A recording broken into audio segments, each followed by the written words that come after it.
before I dive right into it, I'm going to talk a little bit about myself and my own experiences. Basically, what got me into 3D isn't necessarily a straightforward story. As a kid, I was super passionate about dinosaurs. Everything about dinosaurs I loved. I had the Dino Riders, if any of you are familiar with that, the toy.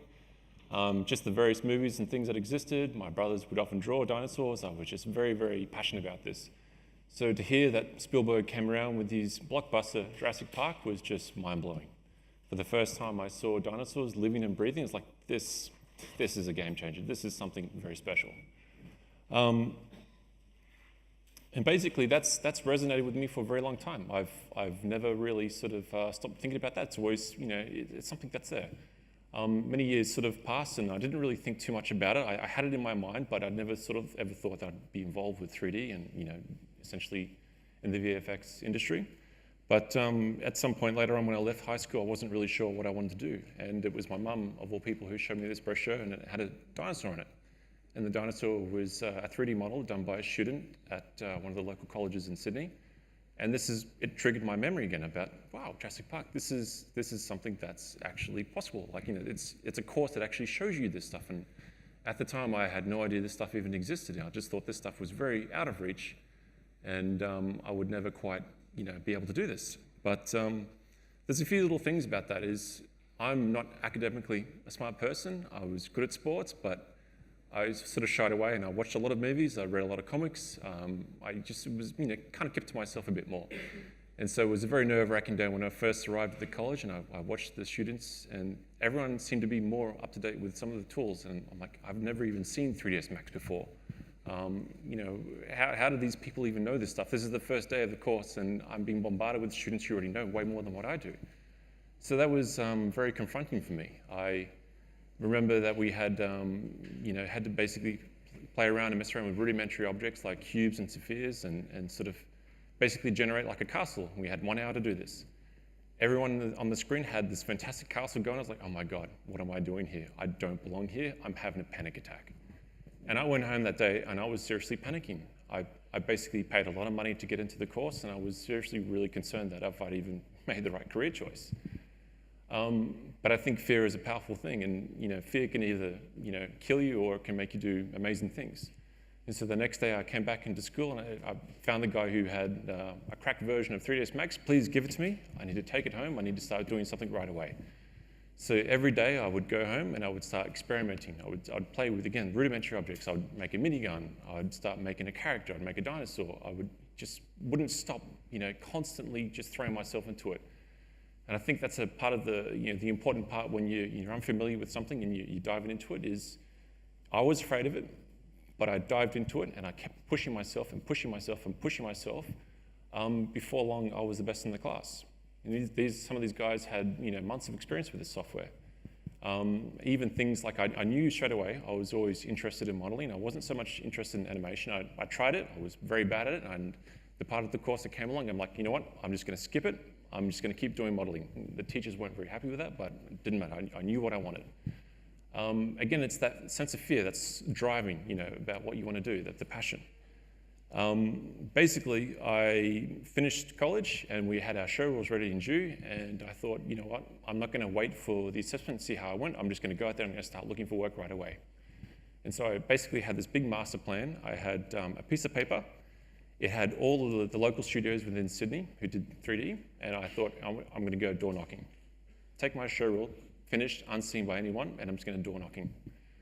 I really can't remember the first place I went to, but I basically looked up and then, okay, it's a bus, it's a train to get there, that's fine, I'll go there.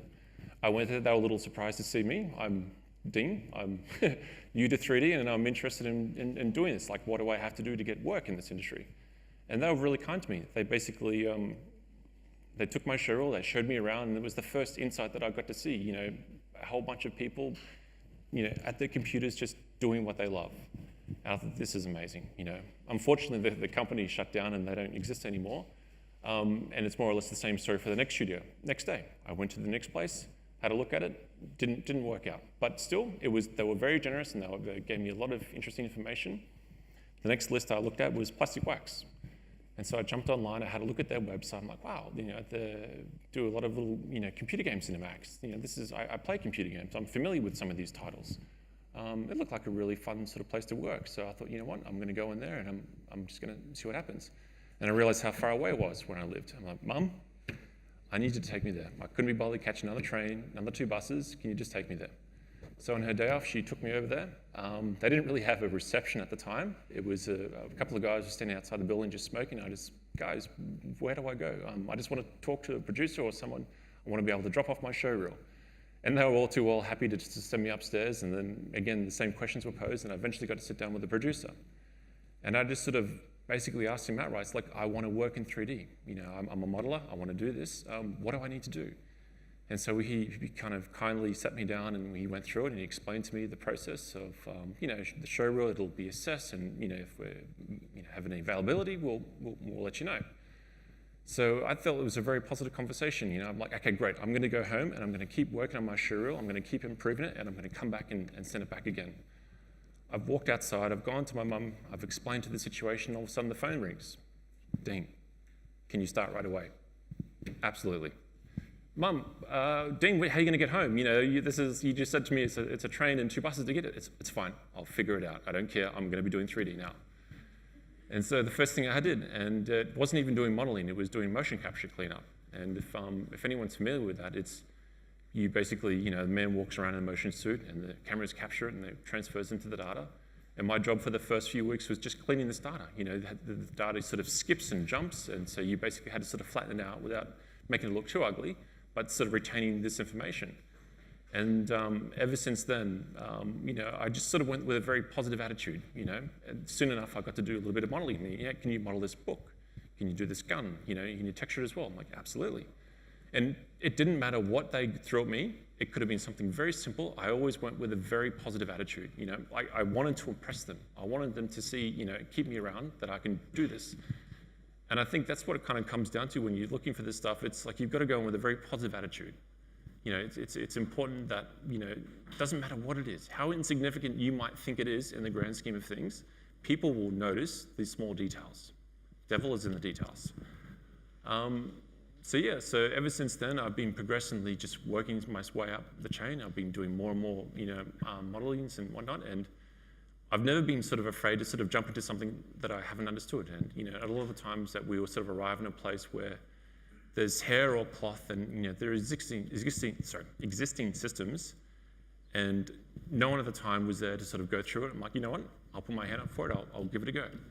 And I think it was just that positive attitude. You know, they kept on forcing you to learn. You know, not to get comfortable in one area, but just keep driving and pushing and learning. And the great thing about the place is that they're a great bunch of guys. Nathan Adams, the director, he's an amazing guy, a very, very smart guy. And he'd often sort of talk to me about, you know, problem solving, you know, situations. And I think that's one thing that people don't really tend to talk about in 3D, is that a lot of it's problem solving. You know, you will do something and the result is not what you expect. It's having people around you that you can ask and trust, and not let them sort of shoo you away, but actually encourage you to sort of try and solve these problems. It's a powerful thing. So eventually I kept on working, and with that attitude of taking everything very, you know, whatever came my way, I grabbed it and ran with it. To the point I became lead modeler. So I think I might just show you some of the work that we do if you're not familiar with plastic wax. This is one of our recent reels.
So as you can see, there's a ton of different IPs, real. It's a fantastic opportunity that we don't get sort of stuck with one job for a whole year.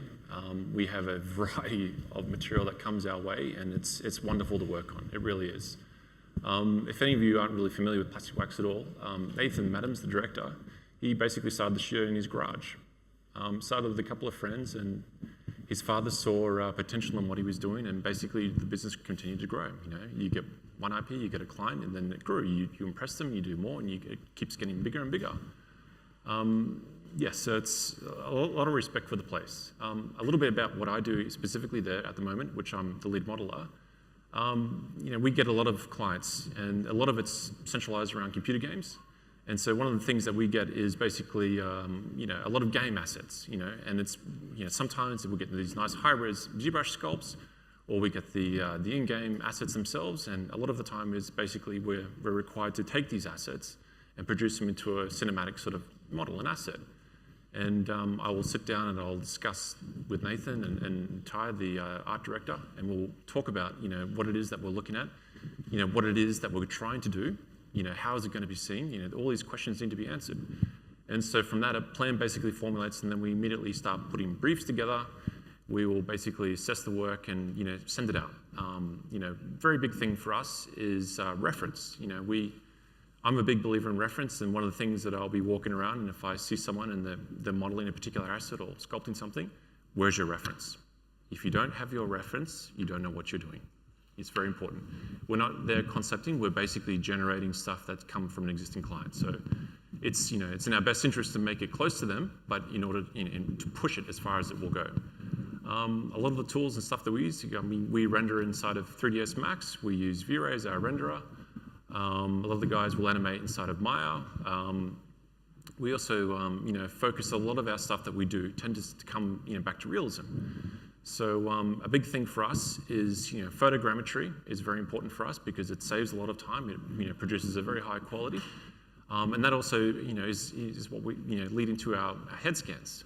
So basically, if we have a particular character that we're looking to create for a particular cinematic, we'll look at the character, we'll look at his history. There's always a story involved, which is fantastic. And then we basically set out to find an actor out there who resembles who the game character is. That's how we try and transfer it into something that's going to be realistic. So for one particular character, we basically needed someone who's a little bit more rugged, who was suiting the particular character. And we went through the list of modelers, we went through the list of actors, and we settled on someone, and we said, all right, come in. We had plastic wax, we have a room dedicated to our yeah. You said that you hire actors to sculpt the different characters. Yeah. Have you used one actor for different characters? We try to rare it up. We will have them, but we will basically, edit and tweak their geometry because we don't want to reuse the same people. And we can do subtle things that can change someone very quickly, like changing the color complexion, to shifting the face around. It's a completely different person. So hopefully answers your question. Anyone in particular that you've worked a lot with? No, not particularly. We used a stuntman recently. He had just a very good, strong-looking face. Which I'm going to show you. Actually, I'll bring it up now for you. So basically, this is Igor, and he's one of our stunt guys. And this is basically in the process when we get into our into our capture for the scans. I'm not sure if anyone's familiar with this technology. The way it works is you sit someone down in the middle, and they're going to be positioned with cameras all around their face. There's going to be a camera, all. You know what? John is my lovely assistant. John, would you please come up? Bring your chair up for 1 second. I told you I'd get you up on stage. So we've selected John to be our main hero character. We said, John, you're going to stand there, you're going to sit there, and we're going to take some pictures of you. You can't breathe, you can't move. So what we'll do, we'll have a camera here, a camera here, camera here, camera here, camera here, camera here, camera here, camera here. We fire off a button, and instantly we're going to capture about 8 or 10 or 12 pictures of John. And this is just one of those pictures. Thank you, John. You can go back. Till I call you up again. And so you can see there's markers on the face. There's some information at the background. And basically these images are taken and they're sent directly into Agisoft. And Agisoft is a piece of software that basically takes this and then converts it into geometry. It all depends, the quality depends on, how good the cameras are, if the actor's moving, is he jittering, you want things to be still. So you might take several pictures until you kind of get the right sort of look and, you're happy with. We always start with the neutral pose. This is what we begin with when we basically want to start with the, converting, pictures into an asset. Like there's no point starting with an expression because we don't want to start with that. We're going to go into animation at some point, so it's important that we keep it neutral. So the main reason why we opt for scans over traditional sculpting is, scans are very powerful, to be quite frank. They're very quick. They get us what we want very fast. And it's not a straightforward process, but, you can get tremendous amount of detail from this that goes into the computer immediately. And then it's a matter of transferring this detail onto an existing head. And that's basically it. So if I go to the next picture, and you have, we also capture expressions. Now, these expressions are very important for us because basically, within the human, there is so much going on that 3D cannot replicate, So it's important that we grab onto things that are important that will basically help convey emotion and show, level of stress. This is a particular compression pose. And you can see, as I go a little bit closer, he has white around his brows. The reds around here are starting to get flushed, The muscle and the blood is being pushed around and it's contorting to a certain way. These are very important elements. If you're looking to do realistic, it's very important that you pay attention to these details. They can't be overlooked. And people who tend to try and replicate them, there are some amazing artists out there who can do some of this stuff, but it takes a long time. It's something that, within what we do, we don't have the time. We have very tight schedules, we have very tight deadlines, and we have to pump through this stuff. So scans allows us to get there very quickly. And so I'm just going to play this video. This is something that I record late Friday. So basically, as you can see, this is the scan now. This has come from Agisoft. And you can see that it has a tremendous amount of detail, like the textures, everything, it's there. It's absolutely beautiful. You can see that there's a lot of pixelation around some of the areas, and that's mostly where the hair is. Hair is a problem. Scans don't really capture hair very well. But that's not really an issue for us because, generally speaking, we kind of keep the stuff for real hair later on, so it's not a problem. The textures will still be projected across once we sort of pass a certain point. But as you can see, there's a tremendous amount of detail here. I'm just going to turn this off and we'll have a quick look at the actual geometry itself and we'll see what we've actually captured immediately. It's quite impressive. He looks very good. He's quite close to the way we want him to. And I'm only focusing around the front part of his face. I'm not interested too much around the back of his head because that's, again, it's going to be covered up with hair. It's the front part of him that I'm mostly interested in. And basically, we have our base head. So in order to basically make this work, we take an existing head which has UVs, it works, it's tried and trusted. And basically what we now want to do is take the scan and we want to project it across onto this head. There's a couple of ways we're going to do this. But it's important, like I'm skipping over a lot here because there's only so much I can squeeze in a talk. This would otherwise take a good whole day to do this properly. So basically the first thing we want to do is I'm just going to show you that doing the projection, how it will actually look. You can see the face alignment. Actually, before I go on, before I got to this stage, I did have to basically take the scan and I had to line it to the head. It's, usually Agisoft, when it spits out the geometry, it'll be in a reverse, it'll be in an upside sort of down manner. If you haven't got the scale setting properly, it just will be somewhere in 3D space. So it's important that you take it and you realign it to basically where you want to go. Scale it up. It's not a problem because we're scaling it to the geometry, to the head that we're going to be using, not where it started.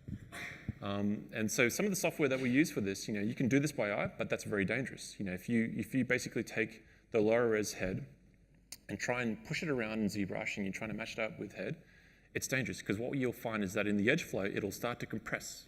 It'll start to cause issues. You want to kind of keep it evenly spaced. And so we use like a software, Wrap 3D, if anyone's familiar with it. And basically you go around and you choose dots on the face and you choose those dots and you compare them to the dots, on the model, and you hit go, and it will basically, and it will fit to the head, and does a pretty decent job of this.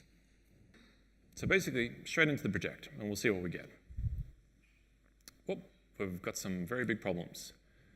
For this particular head, I wasn't too worried about trying to get it all fully and completely aligned. But as you can see, there's some problems here. So there's a few things that we can do here. We can continue and go back and we can smooth it out and try and keep it balanced as we project and we step it up. As you can see, the eyes are completely torn apart. I've just spent time in another software aligning this. I don't want to mess this up, so this is going to be an issue for me. So again, we're on the time here. We don't have a long time. We've got to get this out fast, so we need very quick methods of being able to get around some of these bigger problems. And some of the biggest fixes for these things are the simplest solutions. Basically, what I'm going to do is just mask it out. Masking is a very powerful thing in ZBrush.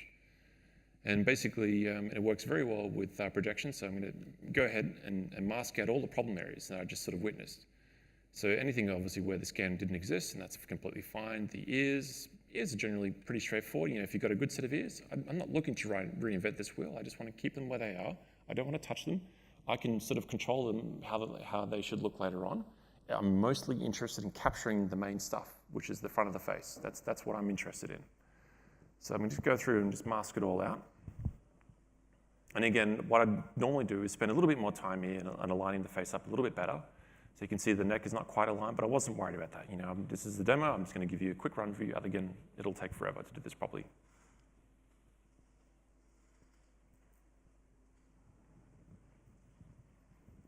So this particular head, I think I grabbed it and it was already on an existing character, but yeah, otherwise we'd spend the time doing it properly and aligning up the neck, making sure that works. As you can see, I'm pulling and removing the mask out of the hair. Very straightforward. Yeah.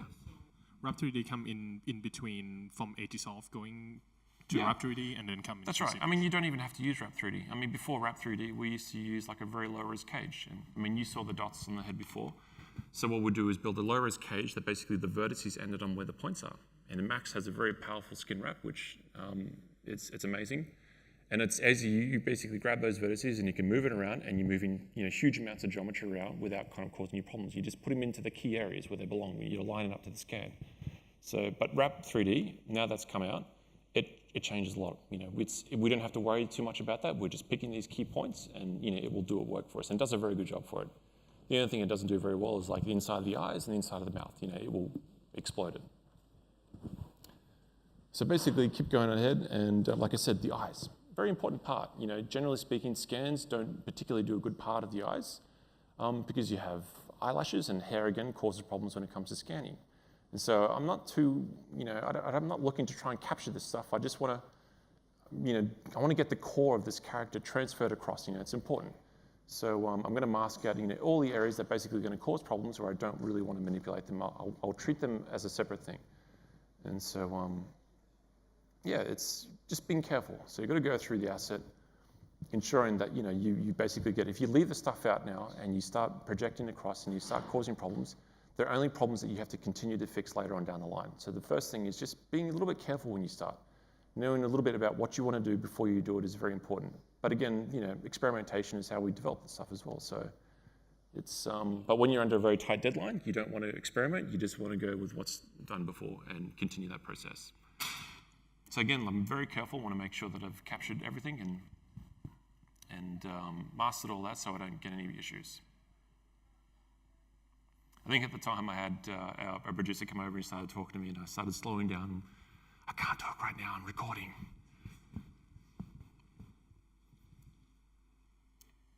But as you see, there are going to be some triangles in the model for sure. Triangles aren't the enemy, despite what you've been told. The triangles are your enemy if they're in the wrong place. Know where to hide them.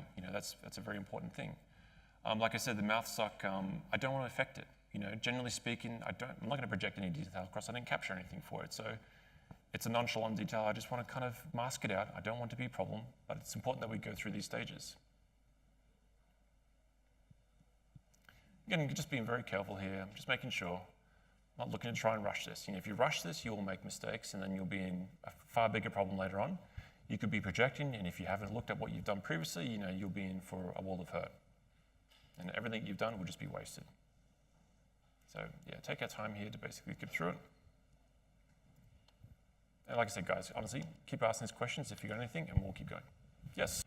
I've heard of methods of actually casting an actor's face to get the skin pore detail and then like reprojecting that back onto the mesh as well. Is that something you guys We've looked at that before, and to be honest, what I love about it is that when you look at it, it shows you really, like I often joke around with our director, and I said, I'd love to spray paint someone. I just want to see exactly what the surface actually looks like on a real person, because even casting, there's still imperfections that aren't quite true, and I'd love to cast it, but we haven't really done that. But I'm going to touch on pores a little bit after on, and you'll understand how we approach that. So stay tuned. I'm not volunteering for that. John, I need another assistant up. Okay, so we're almost at the end of here.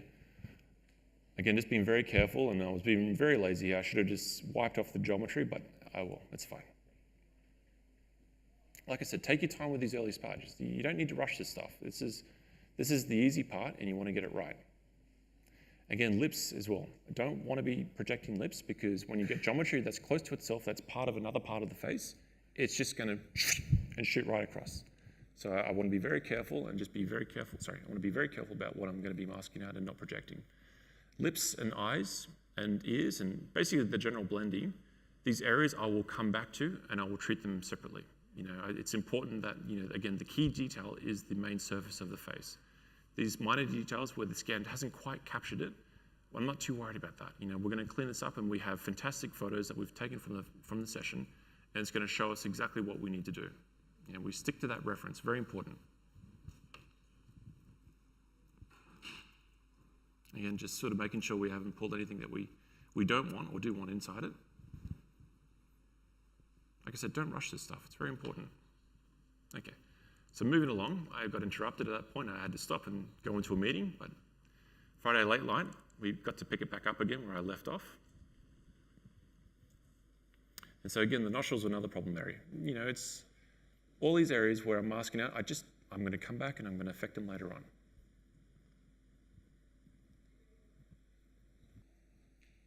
Alrighty. So now that we've got our mask, let's go ahead and make a mask. Pretty straightforward. If anyone's familiar with this tool, it's very easy to use. You generate a mask and the mask is there. Okay, so now basically we're going to try that projection again. So we have a lot less problems this time. It's worked out reasonably. We still have some issues, but I'm not too worried about that. Like the problems that were spiking up before were tremendous. I don't want to be going back and cleaning that every single time. So now I'm basically going to step this up, and I'm going to go back and I'm going to project it again.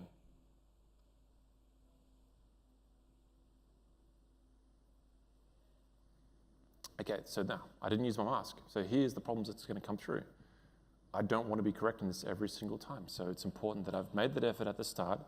I've kept that mask and I'm going to use it again. I'm going to undo it, I'm going to reapply it, and then make life a lot easier for myself.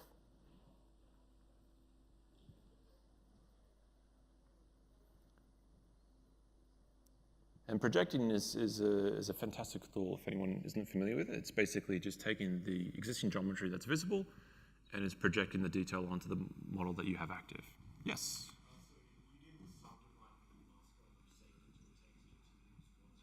That's right. So basically I've generated on a low res part of the mesh, pushed it across as an alpha that I can call again later on. And as I begin to sort of step it up, what I will do is just blur that mask. I've created it, I don't want to do that again. So this is a tremendous way of saving time. Some people like to use polygroups and stuff, but I generally prefer mask. Mask is easy to update. If I get it wrong, okay, not a problem. Quickly update it, make my changes, make my fix, store it again. Very easy, very quick, very powerful. And you can see the scan's already starting to be initially coming through the geometry, and this is only on the second subdivision. And basically the cleanup here, again, if I had more time to go through this properly, I would be going back and I would be blending this stuff a little bit better. I'd go through some of the brushes and just ensuring that, what I'm doing here isn't going to cause problems later on. Like again, I don't want it to be too separated, between what I'm projecting and what is the actual rest of the head. But in this particular instance, I just want to keep moving forward because it's, there's a bit to cover here, so it's important to go through it.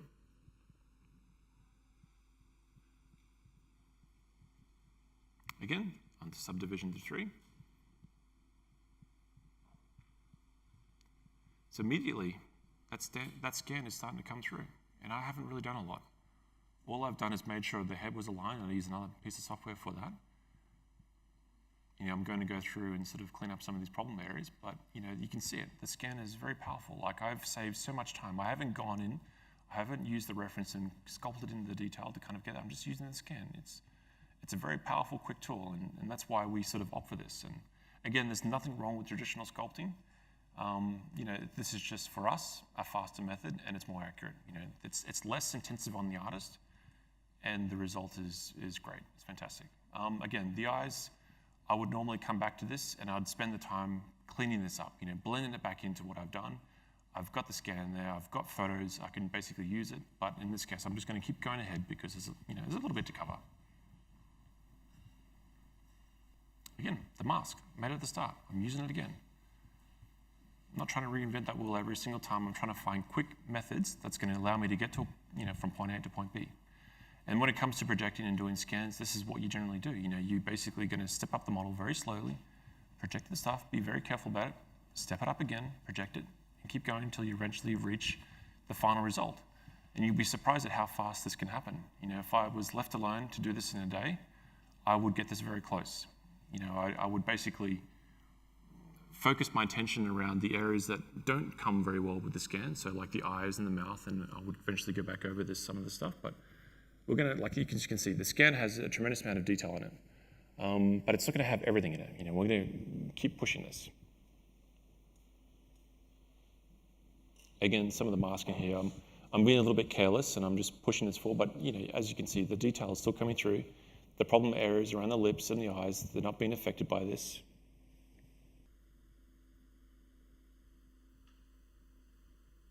You can see it's getting very close. Sure, the scan has some problems, but these problems are quite minuscule to fix up. I'd rather be cleaning up a few problems in a scan than doing this from scratch. Doing this from scratch will take a long time. So basically here, if anyone isn't familiar with this, I've taken the project brush, and even though I've gone into solo mode, the scan is still there. It knows that it's visible, it exists there, and I'm just projecting this across. You got to be careful with this brush, because if you don't get the face sort of aligned properly, it will shoot it across. It'll end up in a place where it looks like it's sitting properly, but it'll actually end up in a place where it shouldn't be, and that's important for animation down the line. You want your edge lips, you want all these correct areas that you spent time at the start setting this up. You want them to be where they belong. If you start moving geometry around where it doesn't belong, it's going to start causing problems. And that may not be visible at this stage, but it'll certainly be visible later on down the track. Again, this is just some very light work because I don't want to spend too much time projecting the scan across with some of these finer details. But it's, for some of this broader stuff, it's totally fine to go in there and just pull it in. Again, it's going to save me a little bit more time down the track when I basically revisit the lips and the eyes. Again, I know it's got problems, but I'm not worried about it. These problems are easy to correct. I'm mainly interested in the big, broad detail that's coming across and how much time this is saving.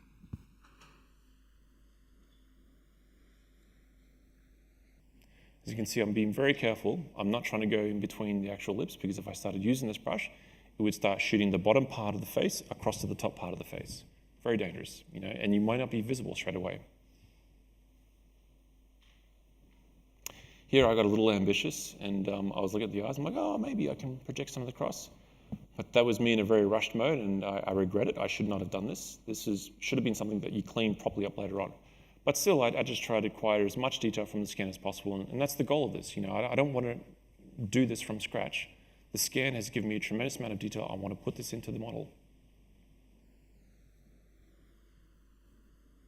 And with the hair being so close to the scan, it basically, the scan just can't figure out hair. It's a little bit about the scan in itself is that what it's trying to do is look at all these pictures that it's captured, and it's trying to put dot to dot, dot to dot, dot to dot, dot to dot. It's trying to match all these points so it can generate this. So hair, because it's a lot finer, it's very difficult to try and capture. So I'm just going to smooth out some of the obvious problems. That's where I projected it, and I shouldn't have. But very straightforward.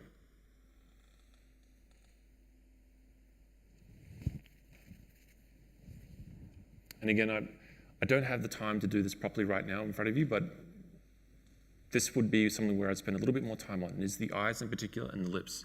These are very important features for a human face. You know, when people look at the human face, you know, you're instantly looking at the eyes and you're looking at the lips.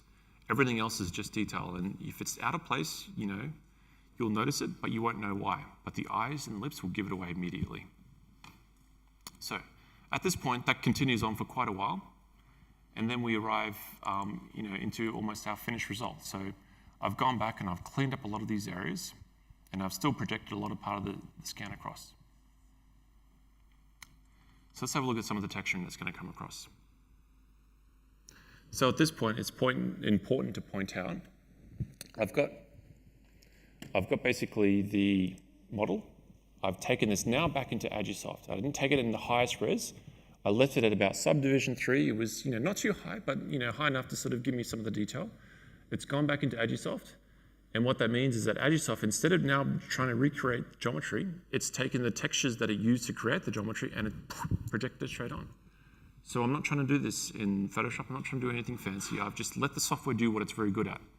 And because we have a lot of photos, you know, it's easy to kind of fix this up, and you can see the details come across, you know, fantastic. You know, it's very clean, it's very sharp. Some of those problem areas around the hair, they're not a problem now.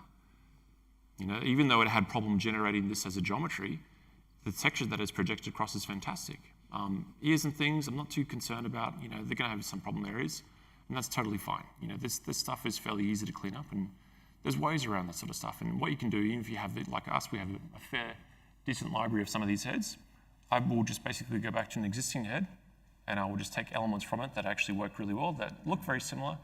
I'll take the texture into Photoshop, I'll tint it and tweak it so that the skin looks very similar, and you won't notice it. I'm mostly interested about is keeping the detail. So here is basically once I've gone through that stage, I've cleaned it up, I've gone into Photoshop, I've basically just taken the detail and I've taken the photos and I'm painted it across. I'm using it also with existing heads that I can clean up some of this broad detail that I don't need to waste my time with. You know, no one's going to be focusing too much on the ears. No one cares about the back of the head unless you see it, of course. But you know, you end up with a result that's very quick. And this stuff is roughly 2 days worth of work. You know, it's quite unbelievably fast. You know, doing this from scratch is hard. I'm going to skip through this a little bit, but basically, you know, we've ended up arriving at a higher level, higher subdivision. And you can see we have a substantial amount of pore detail, which, to your question before, I'm going to go back and explain this a little bit. But that's it. You know, the pore detail is on, and a lot of this comes back from the texture. And because it's accurately projected it from the scans, I don't have to think about that. You know, it's one-to-one with where it needs to belong. You know, the scan has done its job. You know, all I had to do was just clean up the areas that it didn't do such a good job on, and that's completely fine.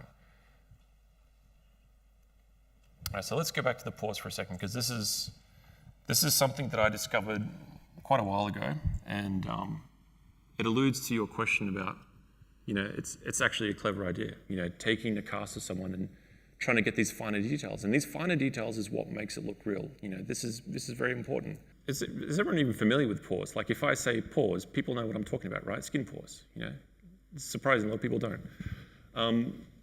Basically, it's, you know, I'm not trying to do this from a place where I'm imagining it, I'm making this up. You know, there's various websites out there, the XYZ, which has high-res scans of pore detail and stuff, and you can paint it in there. I don't really want to do that. I kind of want the scan to do most of the work for me. And once the scan has the texture, I've got the texture and I can do something with that. You know, that's very powerful. And so basically what I do is I take the texture and I'll run this into Photoshop and I'll convert to black and white, and then I'll run what's called a high pass. And a high pass basically just sort of, you know, allows me to control the level of detail. And this is what the high pass looks like inside of Max as a texture, in ZBrush as a texture. I'm going to use this and it's going to mask it up by its intensity. Let's turn it off so you can see what's going to happen. And just with this particular head, I went back to the original head and I went back down a few stages and I just smoothed it out. I want you to see how powerful this part is. So generate layers. Layers are a very important thing in ZBrush. Okay, so down to inflate or inflate balloon, but I'm going to start with inflate. So basically that was the mask that I just generated, and I've pushed it through at about +2. And immediately the pores are starting to come through.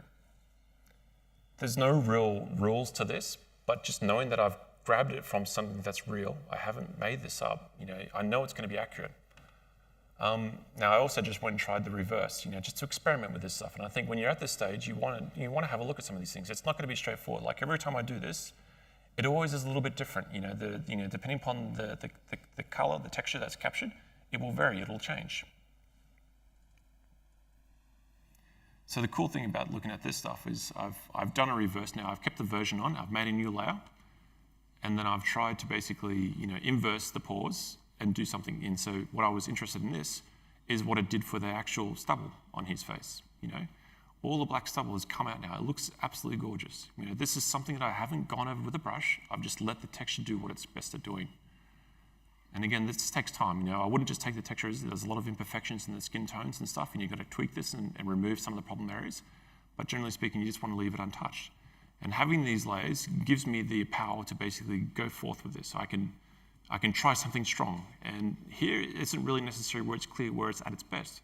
What you have to do is then arrive into Max. We render this in V-Ray. We use the owl shader. And basically there might be a little bit of back and forth with me and the lead lighter. And we'll experiment with some of the pores. And sometimes it works well with the pores a little bit lighter. Sometimes the pores need to be a bit stronger to kind of break up the light. It's all about experimenting. But understanding what that end goal is very important. But as you can see, like, the model didn't look that detailed a moment ago, but it's just come to life just based off that texture. And I've saved a lot of time doing it. And I've over-cranked it here just to show you what I can do. Yeah. How many cameras was it? We used about 8 cameras, but you can do this with 4 cameras. Right. If you have 4 cameras that are spaced out evenly, and you've spent the time making sure that they're all focused on the right thing, it will do a very good job. You won't capture the whole back of the head or anything like that, but that's fine.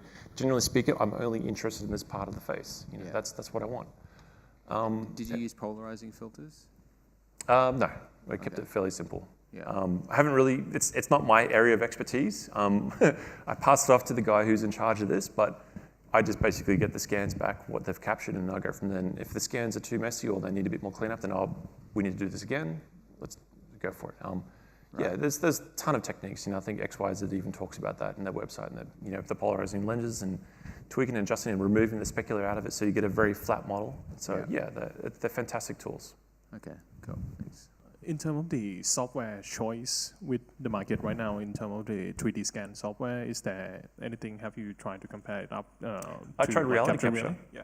Reality capture was an interesting one. Like initially, I thought this is fantastic. Like it gave this even more coverage, and I thought it was doing a fantastic job. The problem with reality capture that I found out is that when you get close to the skin, it's actually blurred, and it's. And I didn't wear this like it wears Agisoft. It's just giving you straight away what it has. Reality capture is blurring everything, and it's subtle, but it's enough to know that when I got to the pores, that detail was not quite there. It's like there's something wrong here. What's happening? When we went back and looked at it properly, it was blurred, and that was, it's fantastic for doing, rudimentary objects and scanning, mechanical things and things like that. I think people use it for that. Fantastic things, but to be honest, I think Agisoft does a bit of a better job when it comes to capturing a lot of this texture detail. Can I go for another question? Yeah. So with Agisoft, the other thing that mainly the problem is the alignment of the object once it come out into, like after it align the photo, everything kind of go like, sometimes the orientation of the object is way off. How do you fix that in terms of like putting back, trying to find the center of the world space? So you're saying when it first arrives from the software? Right. Yeah, so generally speaking, it does. We import it in, and you go down to your 0 place where world space 0, it's not there. It's gone. So eventually, I selected your object in a selection, I find it. Okay, it's down the bottom and it's down the size of 2 centimeters. Okay. Basically, all I want to do is I'm going to create a box, and I'm going to link it to the box. I'm going to dupe it out. I'm going to dupe that box so that's its original position. And then I'm going to take that box while it's linked, line it back up to the head that I have in the correct place that I wanted to basically do all this work with.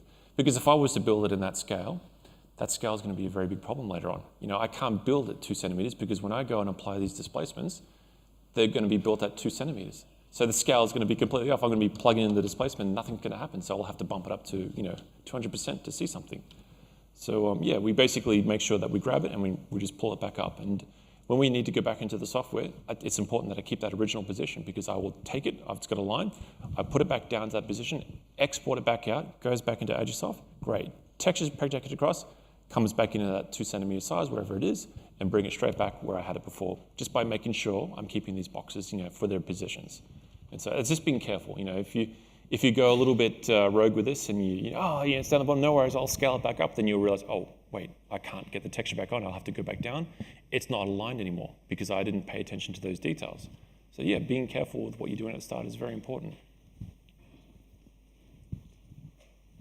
So basically, the scans, like I said, there's no right or wrong with this. Once you get into rendering, you basically want to learn, what's going to happen. And so here it's not the final result, but it's close to. And I sort of grabbed the hair because I wanted to sort of explain a couple things about this.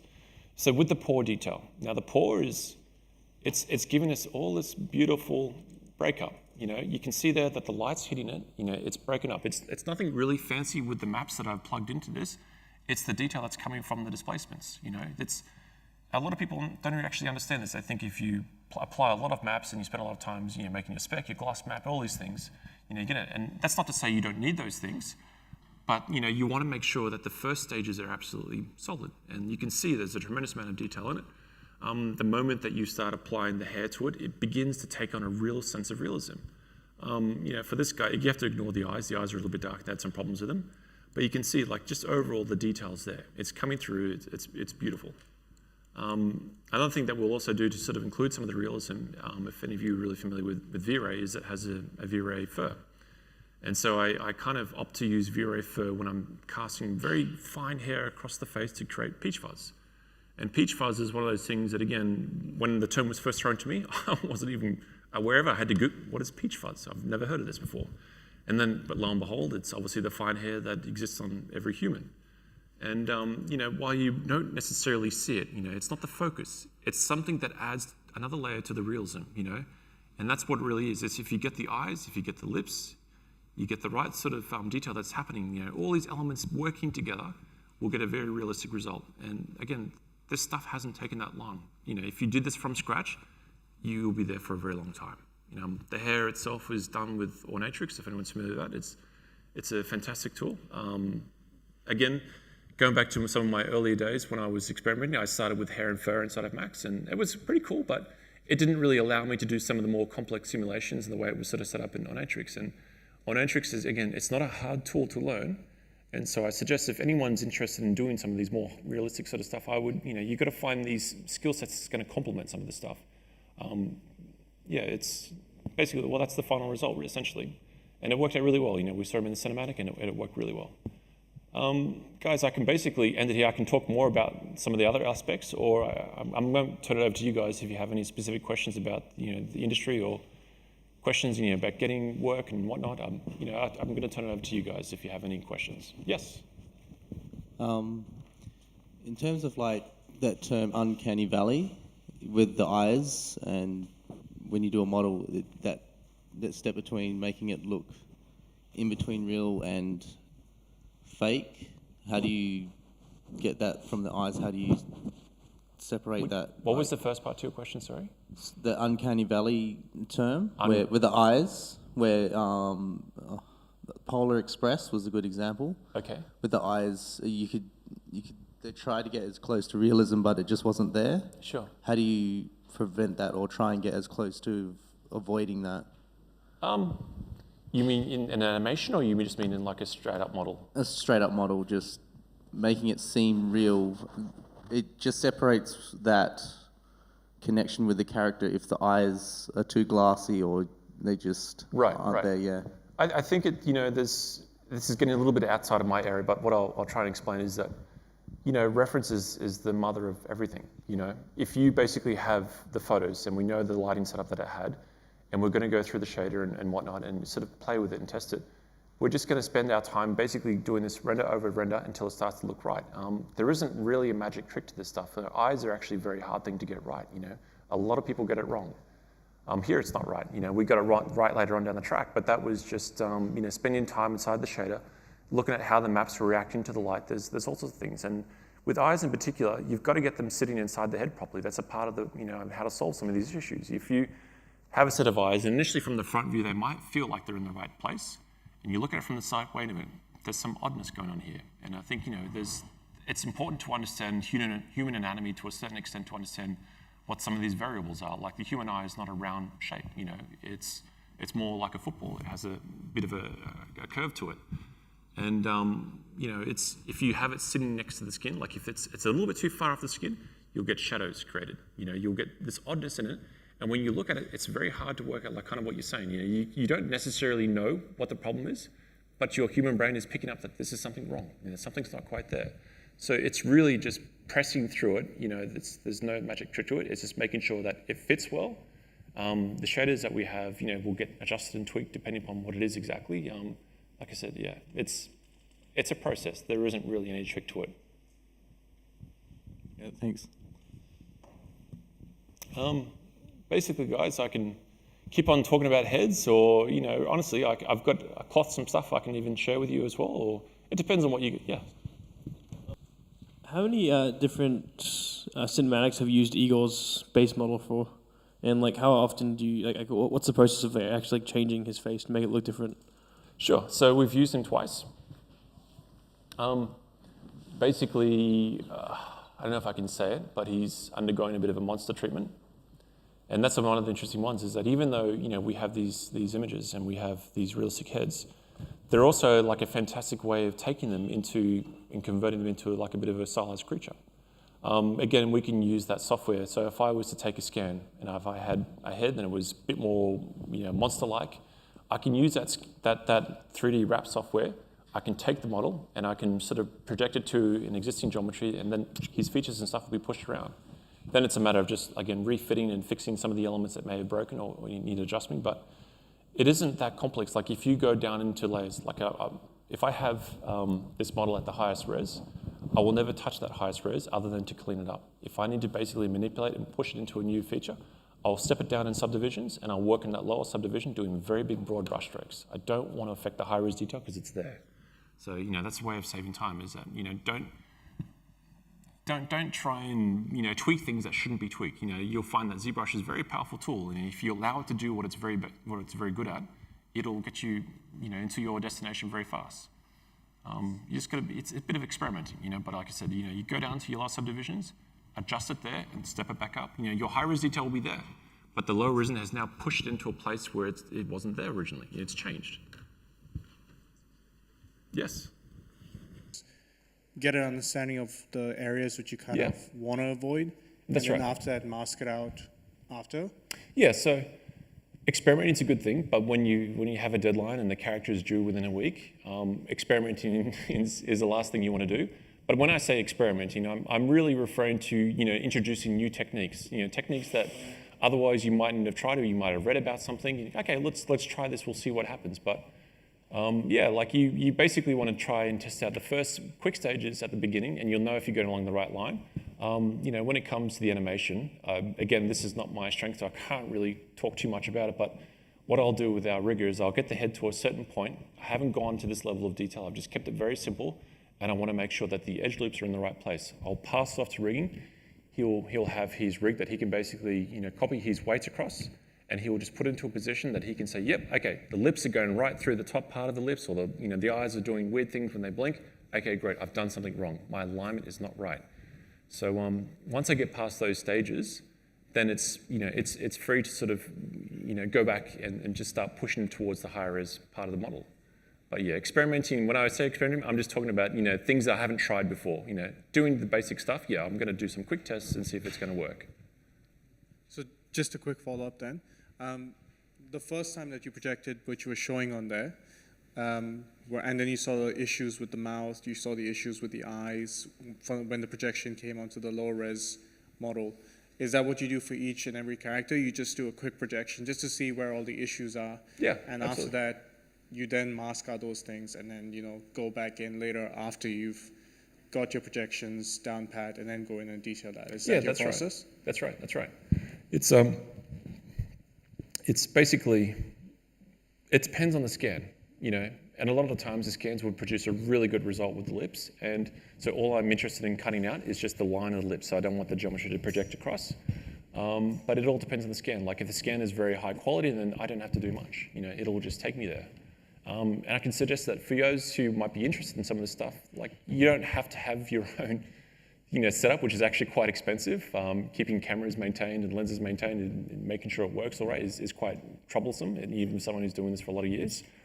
There are websites out there who sell scans, so if you're interested in stuff, I would suggest maybe, you know, you can pick up a head, purchase a head, and start, you know, experimenting with this sort of way of working.